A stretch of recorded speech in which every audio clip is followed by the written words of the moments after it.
SBR Videos is sponsored by Sports Cash System. Click on the link below for more information.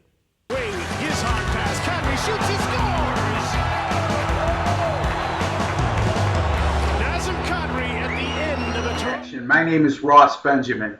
I'm going to be discussing Saturday's college football matchup between the Northern Illinois Huskies and the Purdue Boilermakers, which takes place in West Lafayette, Indiana, the home of the Purdue Boilermakers. Kickoff time is slated for noon Eastern time, and that game will be televised nationally on ESPN2. Northern Illinois is currently a 3-point favorite, and the total is set at 57. The Huskies come in with a perfect 3-0 mark, and boy, this has been a program that's been steadily on the rise over the last 3 seasons, folks. They've won 15 of their last 16 and 24 of their last 26 games. As a matter of fact, they had a dream season a year ago as they advanced to a BCS bowl berth, which is unprecedented for a MAC school. They won the MAC championship over Kent State, and then they proceeded to lose to Florida State in the BCS Orange Bowl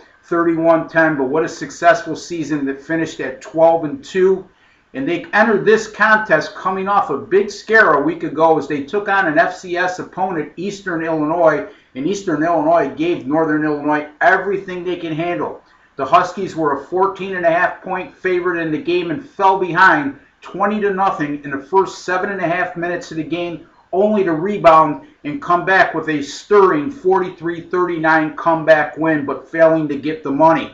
Purdue a week ago traveled up to Madison, Wisconsin, and it was a tough task. Anytime you travel to Madison, any team, especially a team that's struggling right now, you're going to have a hard time, and that was the case with Purdue a week ago as they lost 41-10 and failed to cover as a 21.5-point underdog. The Boilermakers are currently 1-3. Now the concern for Northern Illinois, in my book, is their defensive play. Last week against Eastern Illinois, again, folks, an FCS school, Eastern Illinois, the Panthers, put up 570 yards of total offense. And this is nothing new because Northern Illinois, in their first 2 games of the season versus Idaho and Iowa, struggled to stop the opposing offenses. And right now, they're 115th in the nation in total defense. Not very good. The flip side to that is the Huskies are 17th in the nation in total offense, and they're averaging 39.3 points per game. Their senior starting quarterback, Jordan Lynch, is one of the best dual-threat quarterbacks in all of college football. Already this year, he's ran for 400 and passed for over 600, accounting for 9 touchdowns. And last season, this is no fluke at start to this season. Last season, folks, 1,800 yards rushing, 3,600 yards passing.